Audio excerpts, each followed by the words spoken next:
हिंसा घटना को चर्चा के लिए तैयार है, लेकिन स्पीकर को तिथि यानी तारीख को डिसाइड करने दीजिए। हम इस पर चर्चा के लिए तैयार हैं। इस तरीके से संवेदनशील मुद्दों पर हंगामे के बीच चर्चा नहीं हो सकती। ये संसदीय कार्य मंत्री प्रहलाद जोशी की तरफ से लोकसभा में कहा गया विपक्ष से, क्योंकि विपक्ष लगातार हंगामा कर रहा था। सरकार ने पहले ही इस बात का जिक्र कर दिया है कि मणिपुर हिंसा मामले पर हम सदन के भीतर चर्चा के लिए तैयार, और यही मांग विपक्ष लगातार कर रहा था। लेकिन आपको बता दें, प्रहलाद जोशी ने कहा, एक बार फिर से दोहराया लोकसभा में, यह कहा कि हम तैयार हैं, स्पीकर को डेट डिसाइड करने दीजिए और उसके बाद इस पूरे मामले को लेकर चर्चा होगी। और उसके बाद लोकसभा की कार्यवाही कल तक के लिए स्थगित कर दी गई।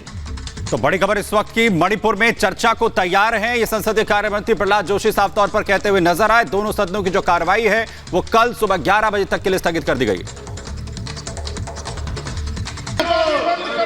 अपोजिशन के तरफ से जो मांग किया था मणिपुर पे चर्चा होना चाहिए, हमने ये स्पष्ट कर दिया है। माननीय राजनाथ सिंह जी डिप्टी लीडर साहब ने भी स्पष्ट किया है कि हम दोनों सदनों में चर्चा करने के लिए तैयार है। मणिपुर से एक संवेदनशील विषय है, एक मानव संबंधित बहुत बड़ा संवेदना का विषय है, इसलिए हम चर्चा करना चाहते हैं और चर्चा के उत्तर भी डिटेल में गृह मंत्री जी देगा। इसलिए मैं निवेदन करता हूं, कृपया सुचारू रूप से सदन चलाने के लिए सहयोग करें। लोग देख रहे, बहुत महत्वपूर्ण बिल्स है, वो भी पारित करना है, बहुत विषय है, वो भी चर्चा करना है। मणिपुर में हम चर्चा करने के लिए तैयार है। मामलों को उठाने की अनुमति प्रदान की गई है। वे अपने मामलों के अनुमोदित पाठ को 20 मिनट के अंदर व्यक्तिगत रूप से सभा पटल पर रख दीजिए। तो मणिपुर के हालात को लेकर लगातार सवाल खड़े हो रहे हैं। वह सरकार पूरी तरीके से एक्शन में आ चुकी है। जिस तरीके से एक महिला के साथ किस तरीके का व्यवहार किया गया, उसके बाद कई सवाल भी खड़े होते हुए नजर आ रहे हैं। वहीं मणिपुर में जहां पर यह पूरी हिंसा हुई, वहां की ग्राउंड रिपोर्ट आपको दिखाते हैं, आप देखिए।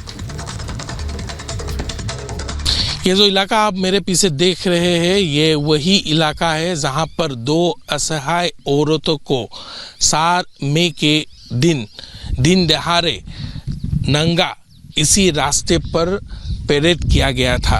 और उसके बाद उन 2 लड़कियों को इसी खेत में ले जा कर के 100 से भी ज़्यादा लोग मौजूद थे, इसी खेत में ले जा कर के यहाँ पे गैंग रेप किया गया था और बाद में मरने के लिए छोड़ दिया गया था। यहाँ पर किसी भी समुदाय या फिर किसी भी समूह की बात नहीं हो रही है। यहाँ पर बात हो रही है 2 असहाय औरतों की, जिन्होंने अपनी जान गंवा दी है। इसी खेत में उनके लाश पड़े मिले थे। जब ये वीडियो वायरल हुआ, इस इलाके को आप देखिए, आप ध्यान से देखिए, आपको पता चलेगा इसी इलाके का वीडियो वायरल हुआ था। और उसके बाद ही पुलिस की कार्रवाई अब शुरू हो गई है।